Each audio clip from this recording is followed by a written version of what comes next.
주한미군 유지비는 누가 내고 있습니까? 엄밀히 따지면 미국이 전략적으로 더 필요한 기지 아닙니까? 한국 대통령의 이 두 마디가 워싱턴 전체를 얼어붙게 만들었습니다. 2025년 3월 미국이 한국에 13조 원 규모의 방위비 대폭 인상을 요구했을 때 전 세계는 또다시 한국이 굴복할 것이라 예상했습니다. 하지만 이번엔 완전히 달랐습니다.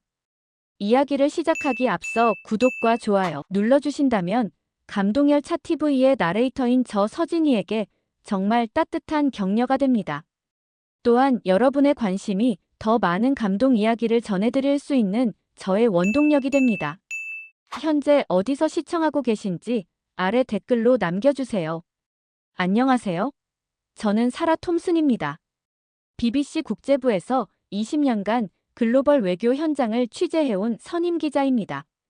이라크 전쟁부터 브렉시트 협상까지 수많은 국제적 압박과 협상 현장을 지켜봤죠. 대부분의 경우 약소국은 강대국의 요구에 굴복하거나 최소한 타협안을 제시하는 패턴이었습니다. 그런데 이번 한국의 대응은 제가 20년간 목격한 그 어떤 사례와도 달랐어요. 청와대의 긴급 브리핑도 외교부 장관의 해명 기자회견도 없었습니다. 심지어 상황을 예의주시하고 있다는 형식적 논평조차 나오지 않았죠. 대신 한국은 의도된 침묵 전략을 구사했습니다. 그리고 그 침묵 뒤에 숨겨진 놀라운 반격이 시작됐어요. 트럼프 대통령이 백악관 브리핑룸에서 폭탄 선언을 던졌을 때 저는 런던 BBC 본사에서 생중계를 지켜보고 있었습니다. 우리는 한국을 지켜주는데 그들은 돈을 너무 적게 낸다. 13조 원은 받아야 한다는 발언이 나오자 현장이 순식간에 술렁였어요. 제 동료 기자들은 즉시 움직이기 시작했습니다. 한국 정부의 반응을 기다리며 속보 준비에 들어갔죠. 저 역시 과거 경험에 비춰 한국이 24시간 내로 유감 표명이나 협상 의지를 밝힐 것이라 생각했습니다. 이것이 일반적인 외교 위기 대응 패턴이었거든요. 그런데 첫째 날이 지나도 한국 정부로부터 아무런 공식 반응이 나오지 않았어요. 청와대는 물론 외교부, 국방부 어디에서도 성명서 하나 발표하지 않았습니다. 평소라면 30분 내에 나왔을 브리핑이 완전히 사라진 거예요. 이런 침묵은 제가 20년간 외교 현장에서 본 적이 없는 일이었습니다.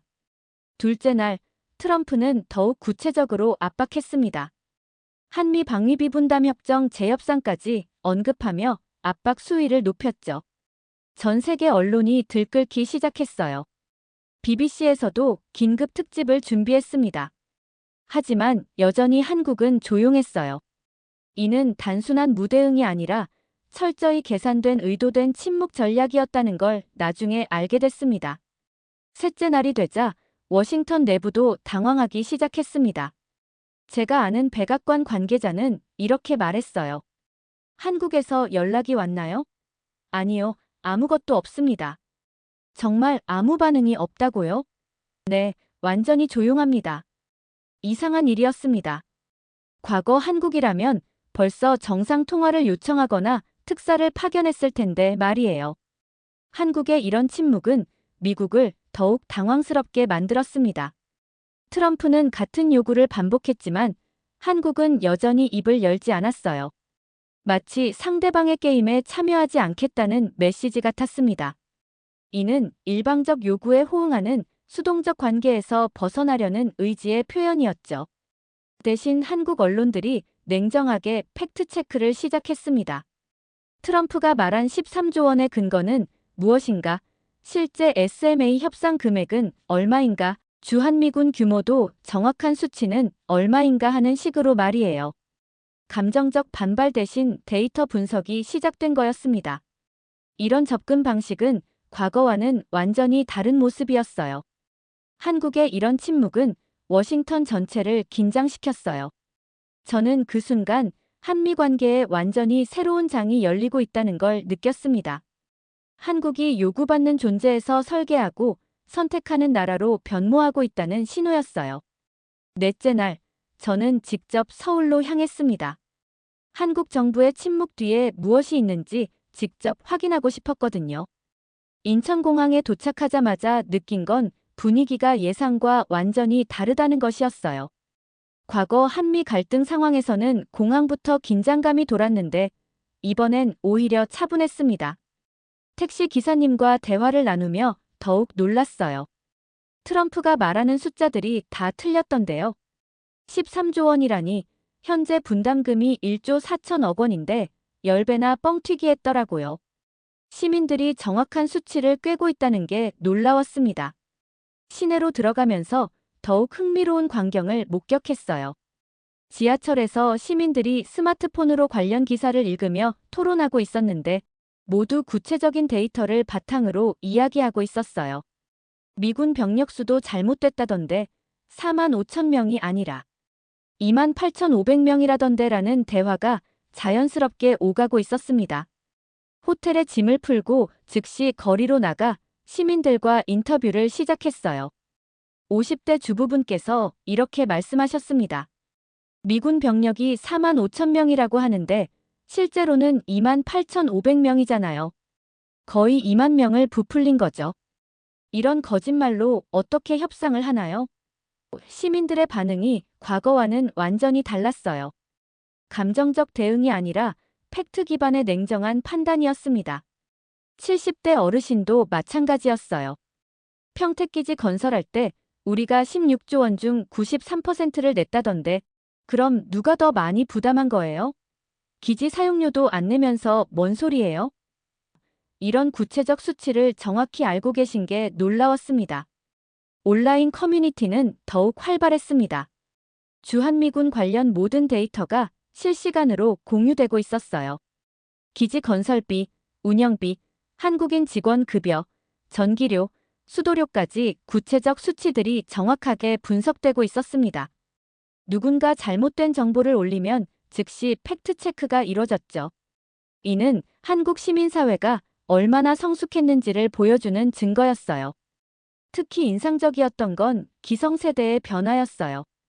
과거라면 미국을 화나게 하면 안 된다며 걱정했을 분들이 이번엔 숫자도 틀렸는데 무슨 협상을 하나라며 냉정하게 평가하고 있었습니다.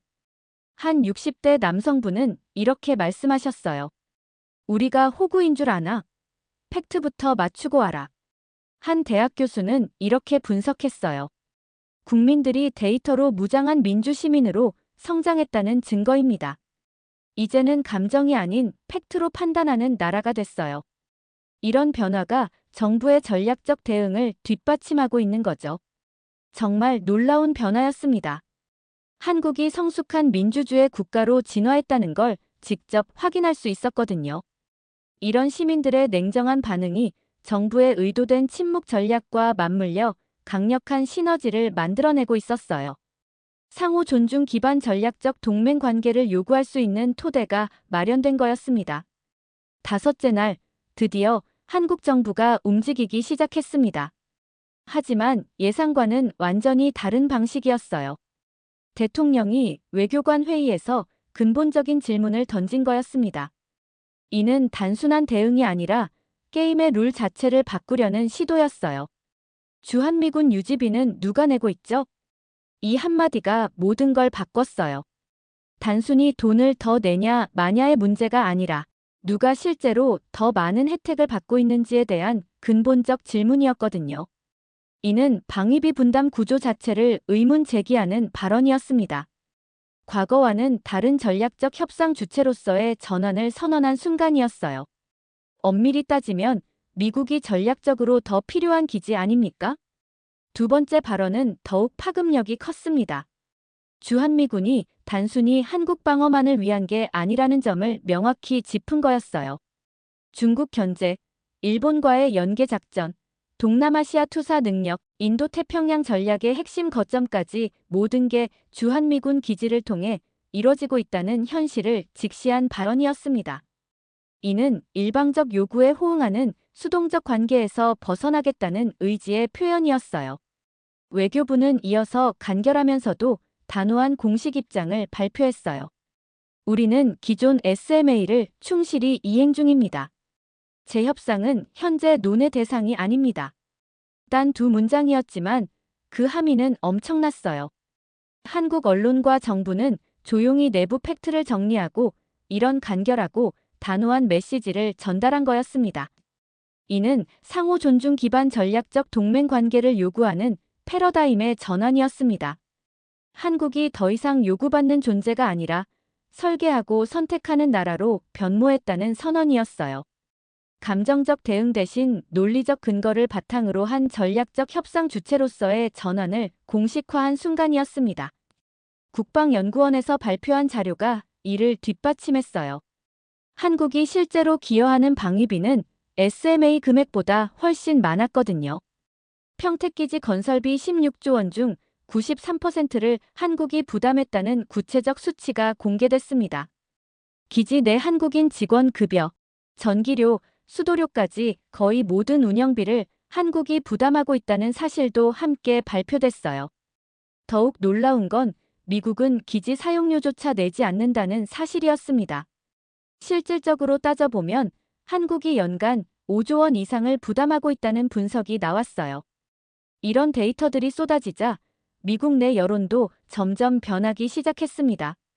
워싱턴 포스트는 사설에서 한국의 질문은 정당하다. 주한미군이 누구를 위한 것인지 다시 생각해 볼 때다라고 밝혔고, 뉴욕타임스도 동맹은 일방적 요구가 아닌 상호 이익을 기반으로 해야 한다고 논평했습니다. 심지어 보수 성향의 월스트리트 저널조차 한국의 전략적 사고는 인상적이다라고 평가했어요. 한국의 새로운 외교 패러다임은 국내외에서 주목받기 시작했습니다. 이는 일방적 요구에 호응하는 수동적 관계가 아닌 상호 존중 기반 전략적 동맹 관계를 재정의하는 신호탄으로 여겨졌어요. 일주일째, 상황이 완전히 뒤바뀌기 시작했습니다. 미국 내부에서도 한국의 논리에 수긍하는 목소리가 나오기 시작한 거예요. 국방부 고위 관계자가 비공식적으로 이런 말을 했다고 합니다. 솔직히 말해서 주한미군은 우리에게도 필수예요. 중국 견제, 동맹국 연계, 지역 안보까지 한국 없이는 인도태평양 전략 자체가 불가능하죠. 이런 변화는 한국이 더 이상 요구받는 존재가 아니라 설계하고 선택하는 나라가 되었다는 것을 보여주는 증거였습니다. 미국조차 한국의 전략적 가치를 재평가하지 않을 수 없게 된 거예요. 이는 한국의 의도된 침묵 전략과 데이터 기반 접근이 얼마나 효과적이었는지를 보여주는 사례였습니다. 한국의 새로운 외교 패러다임은 국내외에서 주목받기 시작했어요. 이는 일방적 요구에 호응하는 수동적 관계가 아닌 상호 존중 기반 전략적 동맹 관계를 재정의하는 신호탄으로 여겨졌습니다. 전 세계가 한국의 이런 접근 방식을 새로운 외교 모델로 인식하기 시작했어요. 특히 유럽 국가들의 반응이 인상적이었어요. 독일 외무부에서는 한국의 협상 전략을 분석한 보고서를 작성했고, 프랑스에서도 K-외교에 대한 연구가 시작됐습니다. 영국 채텀하우스에서 발표한 보고서, 제목이 한국의 전략적 침묵 새로운 외교 도구였어요. 이 보고서는 한국의 접근법을 단계별로 분석했습니다. 첫째, 전략적 침묵으로 상대방을 당황시키기. 둘째, 팩트체크를 통한 논리적 우위 확보. 셋째, 근본적 질문으로 게임 룰 바꾸기. 넷째, 대안 제시를 통한 주도권 확보. 다섯째, 상호 이익 기반의 새로운 관계 설정. 정말 체계적인 분석이었어요. 일본의 반응은 더욱 흥미로웠습니다. 같은 시기에 일본은 미국의 방위비 분담금 인상 요구를 그대로 수용했거든요. 일본 국민들 사이에서는 한국처럼 할 수 있었을 텐데라는 아쉬움이 퍼졌어요. 아사히 신문 여론조사에서 정부의 미국 요구 수용의 반대가 68%, 한국처럼 강경하게 대응해야 한다가 72%나 나왔습니다. 도쿄의 한 정치학자는 이렇게 분석했어요. 한국은 21세기형 동맹 관계를 보여주고 있다. 상호 존중과 대등한 파트너십을 기반으로 한다. 반면 일본은 여전히 20세기형 종속 관계에 머물러 있다. 이런 평가는 한국의 변화가 얼마나 혁신적인지를 보여주는 증거였어요. 이런 국제적 반응들을 보면서 저는 한국이 정말 새로운 동맹 모델을 제시하고 있다는 걸 깨달았어요.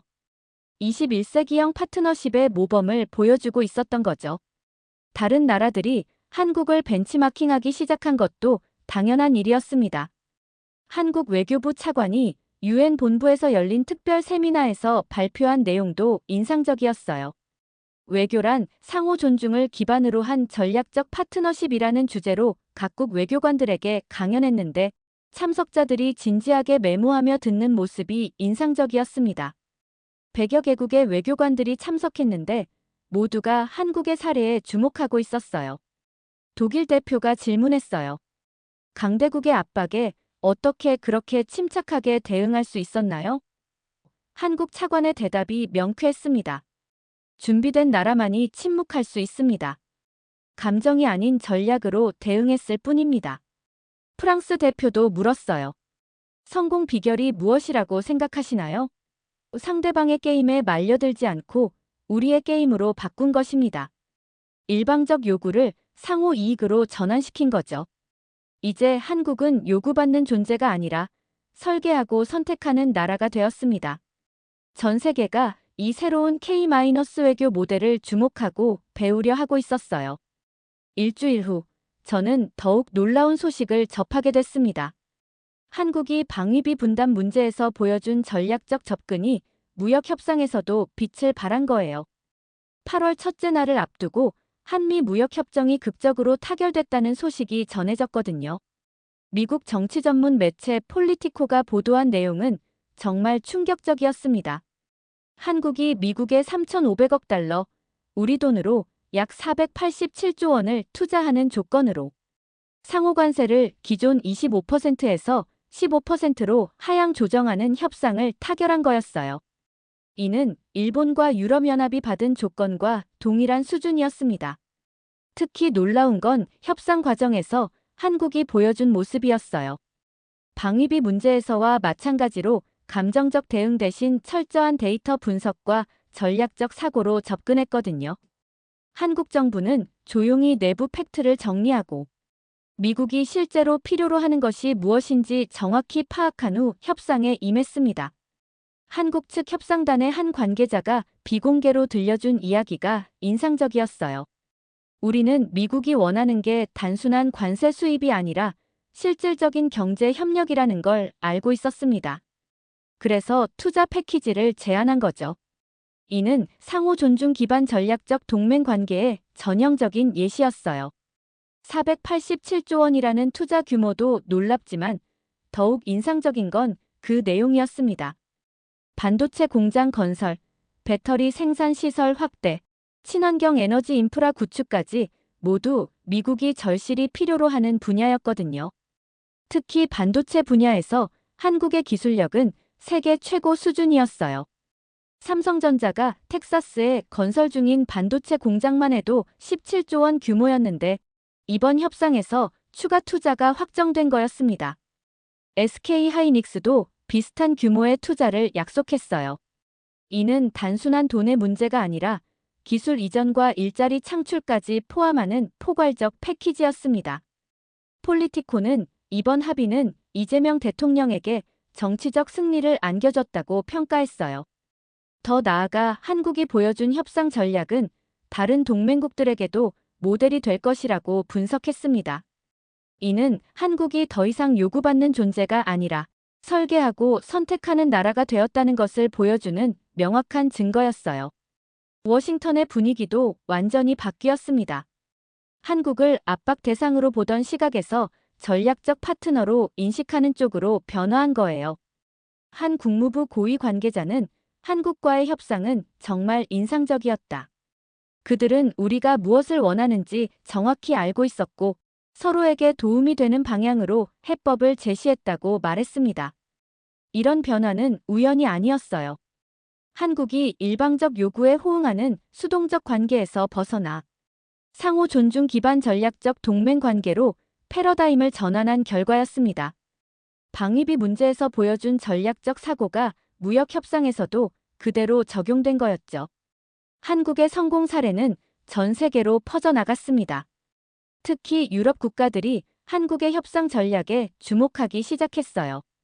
독일 슈피겔지는 한국 모델 중견국 외교의 새로운 패러다임이라는 특집 기사를 실었고, 프랑스 르몽드도 K-외교 21세기 협상의 미래라는 제목으로 한국 사례를 분석했습니다. 영국 파이낸셜 타임스의 분석이 특히 날카로웠어요. 한국이 보여준 것은 작은 나라도 전략적 사고로 강대국과 대등하게 협상할 수 있다는 증거다. 핵심은 상대방이 진정 원하는 것이 무엇인지 파악하고 그에 맞는 해법을 제시하는 것이다라고 평가했습니다. 저는 브뤼셀에서 열린 EU 외교관 회의에 참석할 기회가 있었는데 거기서 정말 놀라운 광경을 목격했어요. 각국 외교관들이 한국의 사례를 집중적으로 분석하고 있었거든요. 벨기에 외교부 차관은 이렇게 말했습니다. 우리도 미국과 비슷한 무역 갈등을 겪고 있는데 한국의 접근법을 연구하고 있습니다. 독일 외교관도 마찬가지였어요. 한국이 보여준 전략적 침묵과 데이터 기반 접근은 정말 인상적입니다. 감정적 대응 대신 논리적 해법을 제시하는 방식은 우리가 배워야 할 부분이에요. 이런 반응들을 보면서 한국의 외교 패러다임 전환이 얼마나 혁신적인지 실감할 수 있었습니다. 캐나다에서도 비슷한 움직임이 있었어요. 토론토 글로브 앤 메일은 한국의 성공 비결, 준비된 나라의 침묵이라는 사설을 통해 한국의 접근법을 분석했습니다. 한국은 상대방의 게임에 말려들지 않고 자신만의 게임 룰을 만들었다. 이것이 진정한 외교력이다라고 평가했어요. 호주 외무부에서는 아예 한국 외교 연구팀을 별도로 구성했습니다. K-외교 분석 및 적용 방안 연구라는 프로젝트를 시작한 거였어요. 연구팀 책임자는 한국이 보여준 것은 단순한 협상 기술이 아니라 관계의 본질을 바꾸는 전략적 사고라고 분석했습니다. 아시아 국가들의 반응도 흥미로웠어요. 싱가포르 리콴유 정책대학원에서는 한국 외교에 대한 특별 강의를 개설했습니다. 21세기형 외교 전략 한국 사례 연구라는 과목이었는데 각국에서 온 외교관들과 연구자들이 몰려들었어요. 태국 외무부 고위 관계자는 이렇게 말했습니다. 한국의 접근법에서 가장 인상적인 건 일관성입니다. 방위비 문제든 무역 협상이든 동일한 철학으로 접근했어요.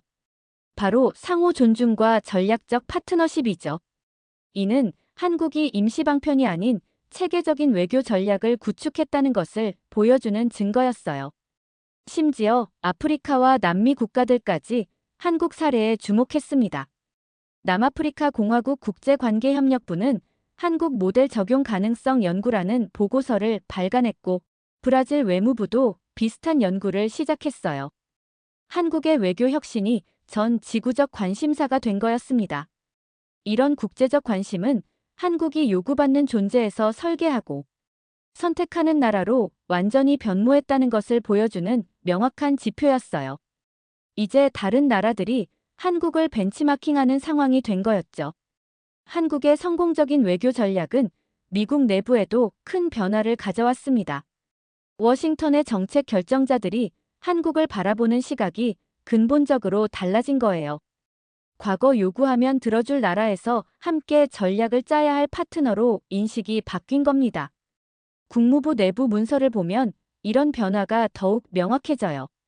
한국은 더 이상 일방적 요구의 대상이 아니다. 그들은 우리의 전략적 이익을 정확히 파악하고 있으며 상호 이익을 추구하는 성숙한 파트너로 성장했다는 평가가 나왔거든요.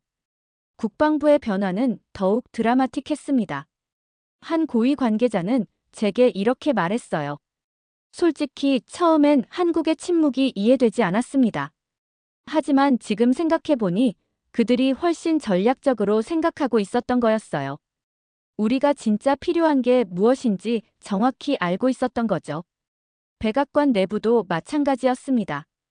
국가안보회의 동아시아 담당 팀장은 한국과의 협상은 완전히 새로운 경험이었다고 토로했어요. 과거처럼 압박하면 양보하는 패턴이 아니라 우리도 뭔가 내놓아야 하는 진짜 협상이었어요. 그리고 결과적으로 양쪽 모두에게 더 좋은 결과가 나왔습니다. 미국 의회의 반응도 흥미로웠어요. 하원 외교위원회에서는 한미 관계의 새로운 모델이라는 주제로 공청회를 열었습니다.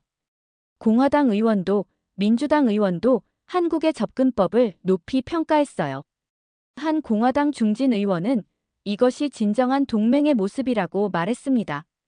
월스트리트의 반응은 더욱 긍정적이었어요. 투자 전문가들은 한국의 487조 원 투자 약속은 단순한 돈 문제가 아니다. 기술 이전, 일자리 창출, 공급망 안정화까지 포괄하는 전략적 패키지라고 분석했습니다. 골드만삭스는 보고서에서 이는 양국 모두에게 윈-윈이 되는 완벽한 거래라고 평가했어요. 실리콘밸리의 반응도 뜨거웠습니다. 테슬라 CEO 일론 머스크는 소셜미디어에 한국의 접근법이 인상적이다. 그들은 우리가 정말 필요한 게 무엇인지 정확히 알고 있다고 댓글을 남겼어요. 애플, 구글, 마이크로소프트 같은 빅테크 기업들도 한국과의 협력 확대를 공식 발표했습니다. 학계 평가도 마찬가지였어요. 하버드 케네디 스쿨의 조지프 나이 교수는 한국이 보여준 것은 스마트 파워의 완벽한 사례다. 강압이나 회유가 아닌 전략적 사고로 상대방을 설득한 것이라고 분석했습니다. 스탠포드 대학의 쇼팅 시바람 교수도 이는 외교 패러다임의 근본적 전환을 보여주는 사례라고 평가했어요. 미국 언론의 논조 변화도 눈에 띄었습니다. CNN은 한국의 성숙한 외교력을 특집으로 다뤘고 MBC는 새로운 동맹의 모델이라는 제목으로 한국 사례를 심층 분석했어요. 심지어 보수 성향의 폭스뉴스까지 한국의 전략적 사고를 배워야 한다고 논평했습니다. 이런 변화들은 모두 한국이 일방적 요구에 호응하는 수동적 관계에서 벗어나 상호 존중, 기반 전략적 동맹 관계로 성공적으로 전환했다는 것을 보여주는 증거였어요. 미국조차 한국을 새로운 시각으로 바라보게 된 거였습니다. 일주일이 지난 지금 저는 런던 BBC 본사에서 이 모든 상황을 정리하며 보고서를 작성하고 있습니다. 트럼프 전 대통령이 우리는 한국을 지켜주는데 한국이 너무 적게 낸다. 13조 원은 받아야 한다고 발언하며 전 세계를 놀라게 했던 그 순간부터 지금까지 한국이 보여준 변화는 정말 놀라웠어요. 무엇보다 인상적이었던 건 한국 정부의 대응 방식이었습니다. 그들은 트럼프의 요구가 사실 근거 없는 과장이라는 사실을 내부에서 철저히 확인한 후 대응에 나섰어요. 실제 SMA 분담금이 1조 4천억 원인데 13조 원을 요구한다는 것, 주한미군 병력수를 2만 8,500명에서 4만 5천 명으로 부풀려 발표한 것까지 모든 데이터를 정확히 파악하고 있었습니다. 한국의 새로운 외교 패러다임은 국내외에서 주목을 받고 있어요. 이는 일방적 요구에 호응하는 수동적 관계가 아닌 상호 존중 기반 전략적 동맹 관계를 재정의하는 신호탄이었습니다. 과거처럼 미국이 요구하면 어떻게든 들어주려고 애쓰는 모습이 아니라 근본적인 질문을 던지며 관계의 본질을 다시 생각해보자고 제안한 거였어요. 현재 워싱턴의 분위기는 완전히 달라져 있습니다. 한국을 압박 대상으로 보던 시각에서 진정한 협력 파트너로 인식하는 쪽으로 변화하고 있어요. 국무부의 한 고위 관계자는 제게 이렇게 말했습니다. 한국과의 관계를 다시 생각해보게 됐다. 그들이 우리에게 얼마나 중요한 파트너인지 새삼 깨닫게 됐어요. 국방부 내부에서도 비슷한 목소리가 나오고 있어요. 주한미군이 한국만을 위한 게 아니라는 걸 우리도 알고 있다. 중국 견제, 지역 안보, 동맹국 간 연계 작전까지 모든 게 한국 기지를 중심으로 돌아간다는 분석이 공개적으로 나오고 있습니다. 미국 언론들의 논조 변화도 눈에 띕니다. 워싱턴 포스트는 최근 사설에서 한국의 질문은 정당하다. 동맹은 일방적 부담이 아니라 상호 이익을 기반으로 해야 한다고 밝혔어요. 뉴욕타임스도 한국이 보여준 것은 성숙한 민주주의 국가의 모습이라고 평가했습니다. 유럽에서의 반응은 더욱 적극적이에요. 독일 외무부에서는 한국의 협상 전략을 분석하는 별도 팀을 구성했고 프랑스 외교부도 K-외교에 대한 연구를 시작했어요. 영국 외무성의 한 관계자는 한국의 접근법에서 배울 점이 많다고 공개적으로 인정했습니다. 아시아 지역에서도 한국을 바라보는 시각이 달라지고 있어요. 일본에서는 한국처럼 당당하게 협상했으면 어땠을까 하는 아쉬움의 목소리가 나오고 있고, 동남아시아 국가들은 한국의 사례를 벤치마킹하려는 움직임을 보이고 있어요. 특히 인상적인 건 한국 국민들의 변화입니다. 과거라면 미국을 화나게 하면 어떻게 하나 하며 걱정했을 상황에서 이번에는 팩트가 틀렸는데 뭘 협상하나라며 냉정하게 판단하고 있어요. 데이터를 기반으로 한 이성적 사고가 자리 잡은 거죠. 한국의 이런 변화는 우연이 아니에요. 오랜 시간에 걸쳐 축적된 경제력, 기술력, 그리고 무엇보다 성숙한 민주주의가 뒷받침되었기 때문입니다. K-팝, K-드라마로 시작된 한류가 이제 K-외교까지 이어지고 있는 거예요. 현재 진행되고 있는 여러 협상들을 보면 한국의 입장이 훨씬 강화된 걸 알 수 있어요. 무역 협상에서도 기술 협력에서도 한국은 더 이상 일방적으로 요구받는 위치에 있지 않습니다. 대등한 파트너로서 자신의 목소리를 내고 있어요. 유엔에서도 한국의 발언권이 커지고 있습니다. 최근 안보리 비상임이사국 활동에서 보여준 한국의 모습은 과거와 확연히 달랐어요.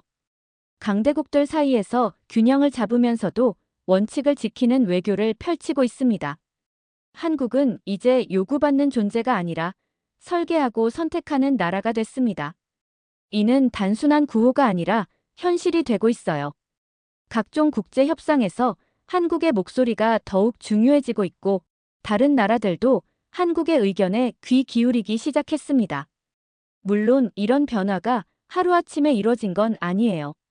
수십 년간 축적해온 국력과 국제사회에서의 신뢰, 그리고 무엇보다 국민들의 성숙한 의식이 바탕이 되었기 때문입니다. 이번 사건은 그런 변화가 드러나는 계기가 된 거죠. 앞으로 한국이 어떤 모습을 보여줄지 정말 기대됩니다. 지금까지 보여준 전략적 사고와 품격 있는 대응이 계속된다면 한국은 진정한 외교 선진국으로 자리매김할 수 있을 것 같아요. 마지막으로 이번 취재를 통해 느낀 점을 말씀드리면 한국이 정말 많이 변했다는 거예요. 감정이 아닌 이성으로, 굴복이 아닌 협력으로, 수동이 아닌 능동으로 세상과 마주하는 나라가 되었습니다. 이런 한국의 모습이 앞으로도 계속 이어지기를 바라며 전 세계가 주목하는 K-외교의 발전을 지켜보겠습니다. 여러분은 이 이야기를 어떻게 보셨나요? 한국이 보여준 이런 당당하고 전략적인 외교가 정말 자랑스럽지 않으신가요? 이제 우리나라는 세계가 배우고 싶어하는 외교 선진국이 되었습니다. 구독과 좋아요로 응원해주시면 더욱 재미있는 이야기로 찾아뵙겠습니다. 해외 감동 사연을 소개해드리는 감동열차였습니다. 감사합니다.